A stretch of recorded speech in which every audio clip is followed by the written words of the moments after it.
¿Qué tal? Saludos, ¿cómo están? Muy buenos días. Durante los próximos minutos desde aquí, desde el plató de la redacción central de La Voz de Galicia, nos vamos a acercar a la unidad de diálisis del Hospital HM La Esperanza de Santiago de Compostela, una unidad que cuenta ya con una larguísima trayectoria, 40 años de vida, pero que hace unos cuantos años, 6 años aproximadamente, pues realizó una renovación importante de esa unidad. Esto implica una mejora en el equipamiento tecnológico, pero también una mayor comodidad para todos los pacientes que por allí pasan.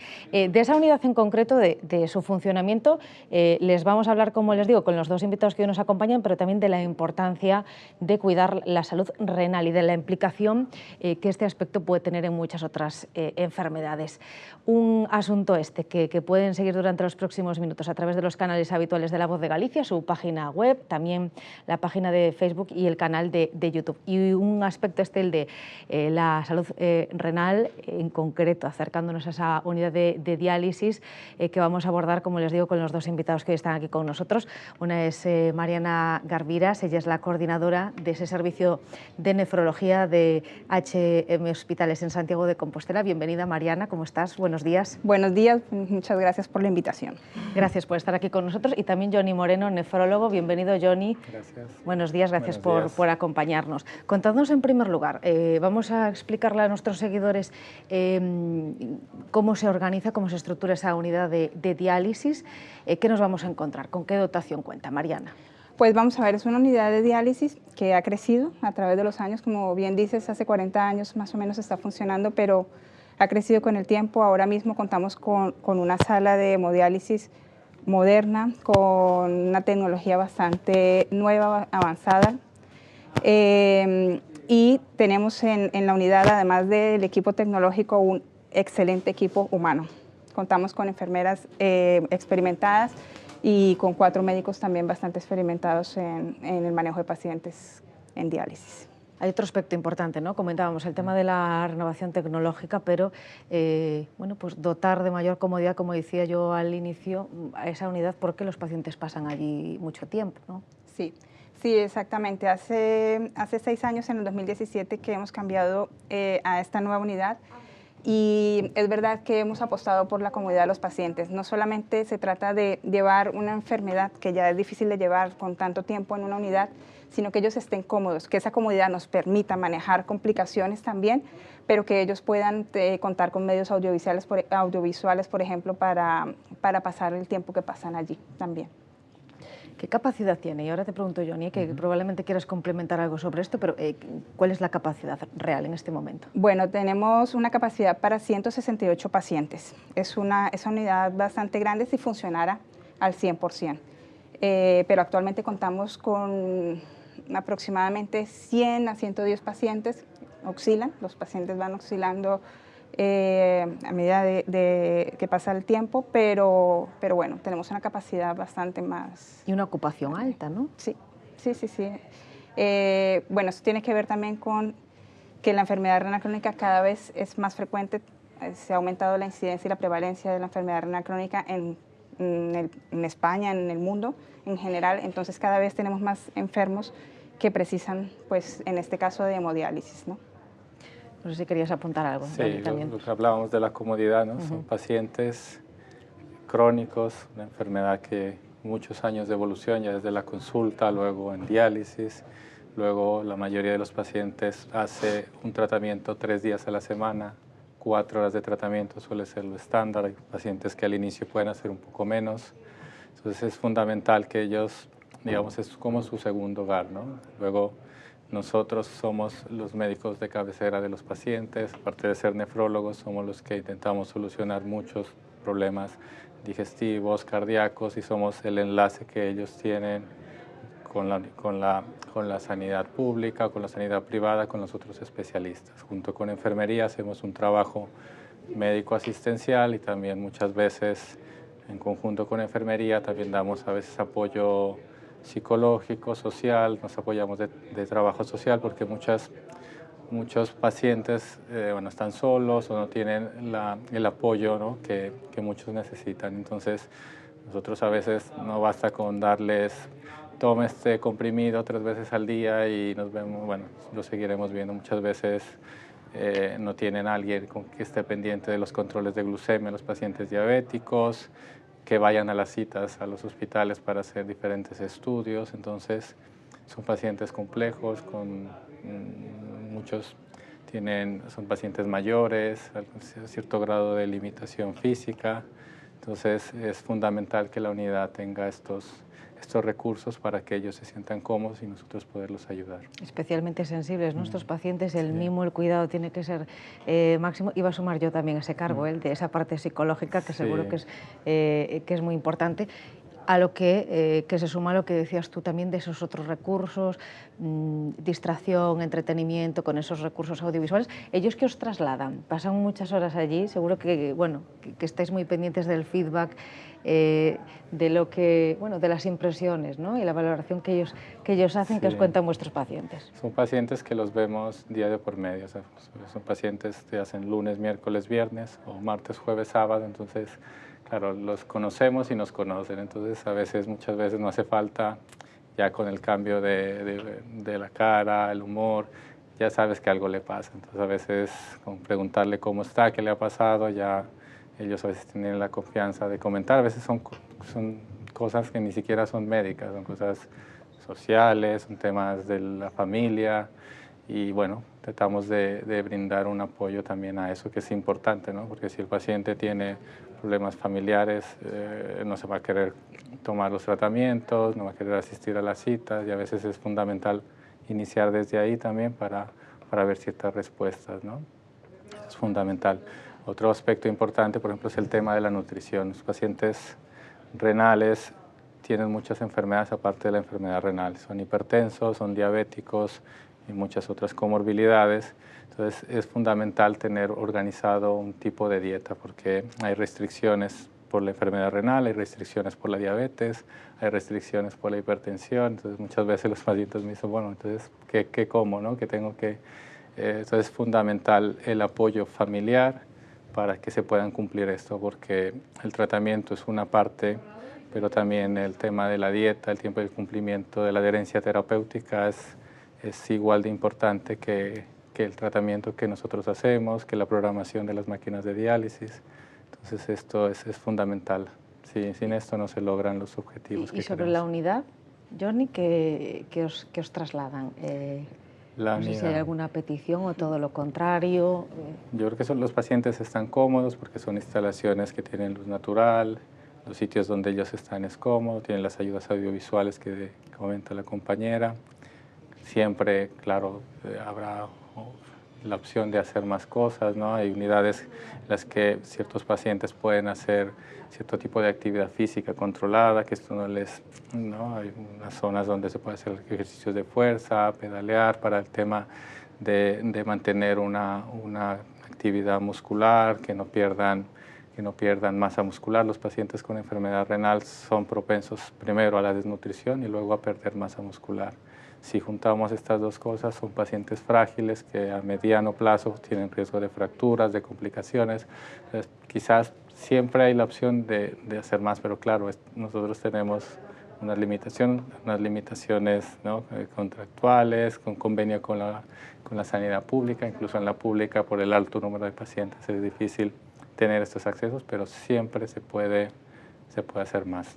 Y hablaremos además a continuación también de esa relación, ¿no?, estrecha que mantenéis con la sanidad pública. A ti, como coordinadora, ¿qué te transmiten tus pacientes? A ver, los pacientes en general yo creo que están tranquilos en la unidad, sabemos dónde estamos y el equipo que tenemos, ¿no? Pero bueno, siempre hay cosas que intentamos mejorar, intentamos escucharles. A veces es complicado porque, a ver, son grupos grandes, todos siempre quieren ser los primeros, pero eso es bastante difícil de coordinar, pero bueno, tenemos una dinámica, una organización, somos una unidad bastante organizada, tenemos un equipo de enfermería y de coordinación de enfermería que también es muy organizado y eso ha hecho que sea de una cierta forma pues bastante justo con los pacientes, ¿vale?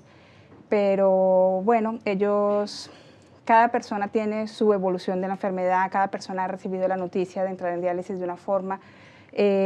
Todos no tienen el mismo apoyo, todos no tienen la misma disposición, no todos tienen la misma edad. No es lo mismo tener una edad, pues ser joven y estar en diálisis, que ser mayor y estar en diálisis. Entonces, la percepción de cada uno con respecto a su enfermedad, con respecto al tratamiento es diferente. Para eso intentamos estar allí en la mayor cantidad de tiempo posible, conocerles, que nos conozcan y que entablemos una relación un poco más cercana con los pacientes para que podamos a cada uno brindarle lo que mejor les creemos que les podemos brindar. Y si sumamos una fase más y ya pensamos en los trasplantados, ¿en qué cifras os movéis de trasplante? Bueno, el trasplante en Galicia en general pues un poco depende.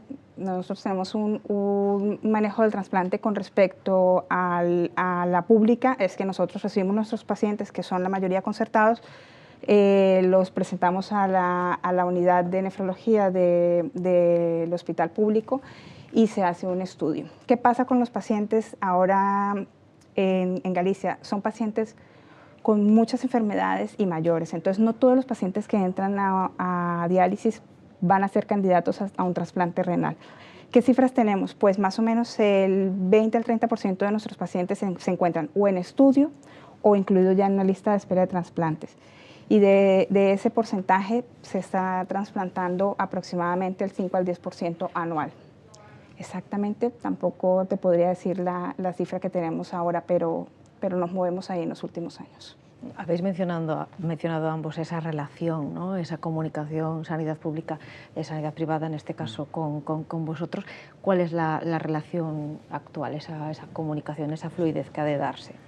En algunos aspectos es buena, depende un poco del servicio. Es que nosotros, claro, somos un hospital privado, pero vemos pacientes de la pública. O sea, la mayoría de nuestro tiempo estamos ejerciendo como médicos de la sanidad pública.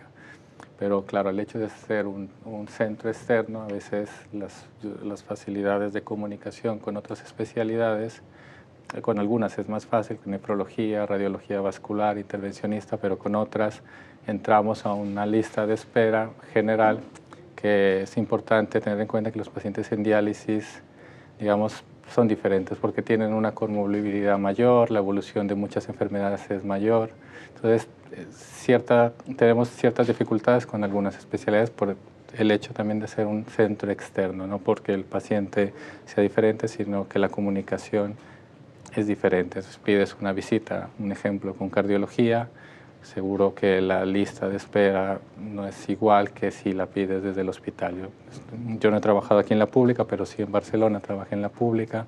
Cuando hacías una interconsulta, hacías una solicitud trabajando desde el hospital universitario, prácticamente al otro día estaba hecha y se hacía, ¿no? Entonces, claro, aquí a veces ya te digo, con algunas especialidades va muy rápido porque la comunicación es fluida, con otras es difícil porque también se entiende que hay una lista de espera muy grande, estás pidiendo o haciendo una solicitud desde un centro externo, entonces eso a veces dificulta sobre todo los tiempos. Es importante los pacientes, un ejemplo, pacientes con enfermedad vascular periférica, paciente en diálisis, paciente no en diálisis, entran en una misma lista de espera para alguna intervención, para algún estudio, que hemos visto que el tiempo de evolución, la evolución es más rápida de la enfermedad porque son pacientes con más comorbilidades. Entonces, podemos mejorar muchas cosas porque al final son pacientes de la pública como si estuviesen haciéndose el tratamiento en el hospital público. Pero claro, al ser un centro concertado, todo se maneja en comunicación, llamadas, físicamente no nos conocemos, no sabemos con quién hablamos, entonces muchas solicitudes a veces tardan un poco más. Nosotros, claro, queremos siempre que nuestros pacientes sean los primeros, que la visita sea rápida.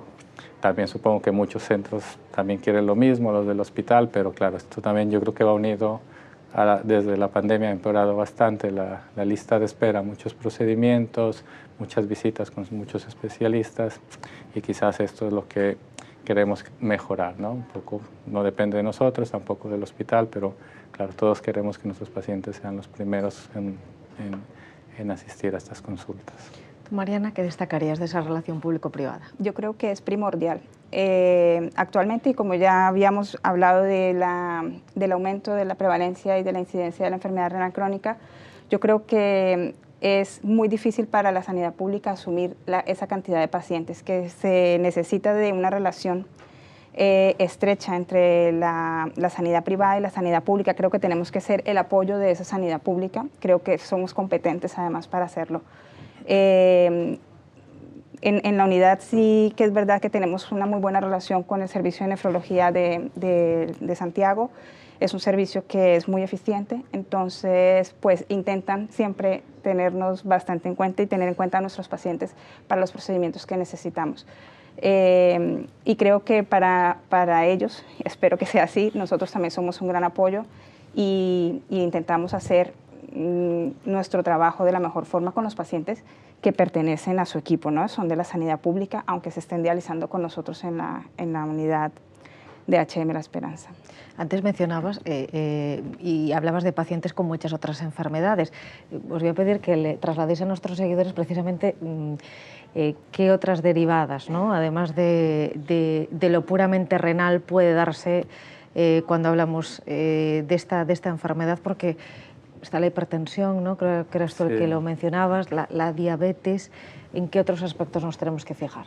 Sí, en el mundo, como dices, lo más prevalente es hipertensión y diabetes, pero luego, claro, encontramos factores generales que en muchas especialidades vamos a coincidir como factores de riesgo, lo que llamamos en medicina, como son la obesidad, el sedentarismo, el tabaquismo, luego cosas inherentes a la enfermedad renal. Hay enfermedades renales primarias, que son enfermedades, algunas con predisposición genética, otras enfermedades que le llamamos enfermedades glomerulares, que es un tipo de inflamación a nivel del riñón, que hace que la disminución de la función renal vaya de una forma aguda o progresiva, depende de cada enfermedad, que es lo difícil a veces en los pacientes, que se juntan varias cosas: predisposición genética, factores de riesgo comunes, factores de riesgo propios de cada paciente. Entonces encuentras pacientes diabéticos con una enfermedad glomerular, que además fuman, sedentarismo, obesidad. Entonces todo eso hace que sea un paciente, ¿no? Claro. Entonces la evolución es más rápida que un paciente que solo tenga una enfermedad renal. Por ejemplo, la poliquistosis hepatorrenal es una enfermedad autosómica dominante, hay también la recesiva, pero nosotros habitualmente vemos una enfermedad hereditaria, que no es lo mismo tener la poliquistosis que tener poliquistosis, diabetes, hipertensión. Entonces, la enfermedad renal, por desgracia, suma enfermedades sistémicas, generales, y también enfermedades primarias. Pero si además sumamos de las enfermedades primarias factores de riesgo comunes, estamos ante una evolución rápida de una enfermedad. Sí, Mariana. Pues la enfermedad renal es la causa y también es la derivación de muchas otras enfermedades, como bien dice Johnny. Entonces es muy importante identificar qué enfermedades nos pueden llevar a una enfermedad renal crónica, pero también los pacientes que ya tienen una enfermedad renal crónica, independientemente de la causa, que sepan que sumar esos factores de riesgo pues va a hacer que la progresión de su enfermedad sea mucho más rápida. Enfermedades como la diabetes, la hipertensión, que son las más frecuentes, pero también la obesidad, que se nos olvida que es una enfermedad, el sedentarismo, el tabaquismo, tener colesterol alto, tener malos hábitos alimentarios, todo esto nos puede ayudar o empeorar la enfermedad renal crónica si ya la tenemos per se. Y en esa línea, por lo tanto, para aportar consejos para tratar de prevenir: tabaco, alcohol, mencionabas colesterol también, tensión. Sí, evitar el sedentarismo, una hidratación adecuada, los antiinflamatorios sistémicos de uso crónico, prolongado, ya se ha visto que tienen muchos efectos secundarios a nivel renal, a nivel digestivo, incluso a nivel cardíaco. Son buenos tratamientos en forma aguda para cierto tipo de dolor agudo, pero muchas veces nos enseñamos a tener un tratamiento crónico, cuando el verdadero tratamiento no es el antiinflamatorio, sino tratar la causa, que es lo que está causando el dolor.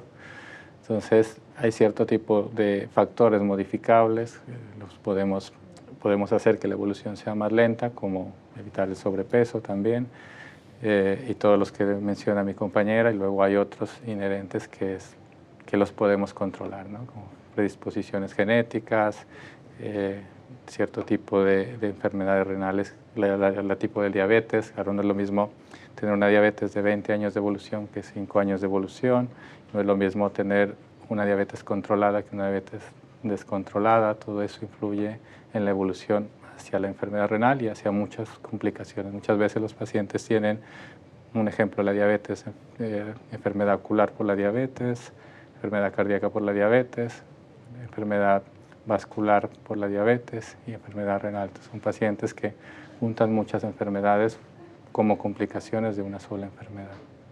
Lo que está claro es que, bueno, muchos de ellos sí los podemos controlar, ¿no? O podemos tratar, al menos, Mariana, de prevenir. Esa es la idea. Y de hecho lo que se ha hecho en los últimos años es intentar concientizar no solamente a los médicos, a los nefrólogos, que ya lo estamos, a los médicos de cabecera, que son el primer contacto de nuestros pacientes, sino a los mismos pacientes para que, teniendo ciertos factores de riesgo, sepan que pueden estar desarrollando una enfermedad renal. Tenemos medios para poder saber de una forma temprana si está apareciendo o no está apareciendo esta enfermedad renal y empezar a prevenirla desde el principio. En lo que queremos hacer hincapié todos los nefrólogos es que en manos de los, en cada uno está saber en qué momento buscar esos signos de enfermedad renal, porque el problema es que la enfermedad renal, para dar síntomas, necesita que esté muy avanzada. Entonces, ¿en qué momento buscar esos signos que nos pueden decir si tenemos o estamos desarrollando una enfermedad renal para empezar a tratarla desde el principio y no llegar a tener una enfermedad renal más avanzada? Porque es, bueno, se menciona muchas veces, ¿no? Precisamente ese factor silencioso, ¿no? Al hilo de lo que tú decías. Desde vuestro hospital, HM Hospitales, La Esperanza de Santiago de Compostela, coincidiendo, bueno, con días señalados en el calendario, conmemoraciones especiales, hacéis campañas. No sé con qué frutos, supongo que el objetivo es acercarse más a la gente, a los pacientes. ¿Por qué es necesario, por qué en esta más que en otras es necesario seguir concienciando, insistiendo en esto? Quizás cuesta más, ¿no?, que en otras, bueno, por este aspecto que decías tú de la visibilidad o que se detecta de forma temprana. Sí. A ver, es difícil o se nos ha hecho difícil a los nefrólogos llegar a la población en general por lo que decíamos, es una enfermedad que es asintomática en la mayoría de los casos. Entonces, es muy difícil que la gente, cuando no tiene un síntoma o no le duele algo o no se percata de algo diferente, piense que está enfermo. Entonces, es bastante complicado hacer entenderle a la población de que puedes estar enfermo sin tener ningún síntoma, ¿vale? Los pacientes en general, cuando hacemos estas campañas que preguntas para el Día Mundial del Riñón y todo esto, no se acercan al sitio donde estamos dándoles información.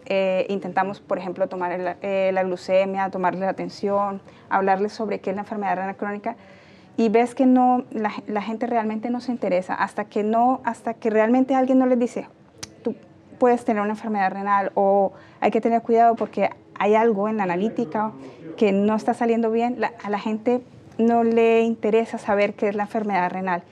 En eso es en lo que tenemos que hacer hincapié, en llegar a la gente y saber que tienen que concientizarse si hay algún factor de riesgo de que pueden tener una enfermedad renal y que hay que frenarla desde el principio. Johnny. Sí, la enfermedad renal, aparte de lo que comenta mi compañera, tiene una alta comorbilidad y una alta mortalidad, está alrededor del 15 al 20% y muchas veces está equiparable a muchos cánceres, cáncer de colon, cáncer de pulmón.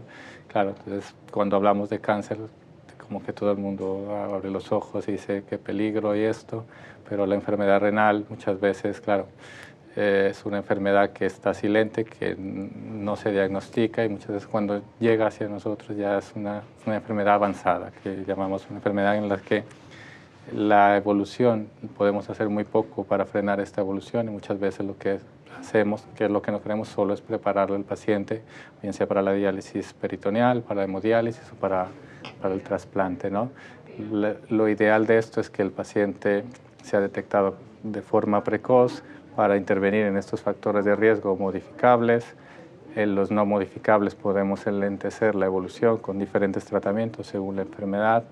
Muchos pacientes incluso requieren una biopsia renal para poder dar un diagnóstico preciso, pero si la evolución de la enfermedad lleva años, muchas veces no es posible hacer un diagnóstico. Entonces, si no tenemos un diagnóstico, podemos hacer tratamientos generales, pero no tenemos un tratamiento específico y a veces sabemos que van a evolucionar hacia el tratamiento renal sustitutivo. Lo que no sabemos es cuándo, entonces dependerá de controlar muchos factores. Lo importante es derivar de forma temprana ante una sospecha a nefrología. Nosotros complementamos el estudio y más o menos identificamos la enfermedad, factores de riesgo y más o menos una evolución que será. Con esto lo que hacemos es retrasar el inicio de la hemodiálisis o de la terapia renal sustitutiva, trasplante o diálisis peritoneal, e intentar incidir cuando es el tiempo correcto. Ya cuando está muy avanzado, muchas veces tenemos pocas cosas que hacer a favor del paciente. Oye, ¿y vuestros pacientes, que nos lo he preguntado antes, cumplen, son rigurosos con las pautas que les planteáis? Depende, como Una dicen respuesta los muy gallegos. gallega, sí. A ver, hay pacientes que sí, que lo sabes además. O sea, es evidente cuando un paciente cumple con el tratamiento y cuando no lo cumple. El problema es quién falla. ¿Estamos fallando nosotros transmitiendo la información o están fallando ellos no haciendo el tratamiento? ¿O estamos fallando los dos? Hay un problema de empatía, de comunicación entre nosotros. Entonces, pues sí, hay algunos que lo cumplen, hay algunos que son... ¿Sabes qué es súper importante? Y eso sí que lo vemos en la unidad, el apoyo familiar. Los pacientes que tienen más apoyo familiar, que están más acompañados, que tienen gente que se preocupe por ellos, la familia en general, estos pacientes son mejores cumplidores. Y los pacientes que están un poco más solos, que no cuentan con ese apoyo en casa o con la familia, son pacientes que cumplen menos las pautas que nosotros solemos darles. Incluso algunos tal vez no las entienden. Entonces, también tenemos que saber identificar con quién estamos hablando, eso es muy importante. Y no es que tengan que enfermarse todos con el paciente, pero sí involucrar a la familia en el tratamiento, en el apoyo que necesitan nuestros pacientes. ¿Coincides en ese Sí, depende? es fundamental, sí. Yo creo que la mayoría, yo diría 100% de los pacientes quiere cumplir porque quiere estar sano, porque muchas veces el no cumplir la dieta, el no cumplir el tratamiento trae consecuencias, los pacientes lo ven. Por ejemplo, si no controlamos el fósforo, luego hay problemas de alteración del sueño, hay picor en la piel, hay muchos síntomas que para el paciente son desagradables. Aparte, no solo la analítica, porque la analítica al final a ellos no les va a afectar, pero los síntomas que dan no controlarlo, que también saben que eso tiene una implicación a futuro pronóstica por mayores complicaciones. Yo creo que la mayoría lo intenta hacer. Ahora, ¿cuál es el problema? Lo que hablaba mi compañera, lo que te decía al inicio. Muchas cosas de estas necesita el apoyo familiar o social, depende de cada paciente, pero además es complicado organizar una dieta con baja en azúcar, baja en sal, baja en fósforo, baja en potasio. Y claro, esto necesita un apoyo a nivel familiar para que organizar muy bien esto. Luego los tratamientos, muchos pacientes son pacientes con polifarmacia, entonces son pacientes que tienen mínimo 5 o 6 medicamentos y hay pacientes incluso con 15, 20 tratamientos diferentes, entre los que se pone en la unidad, entre los que se pone para el tratamiento ambulatorio.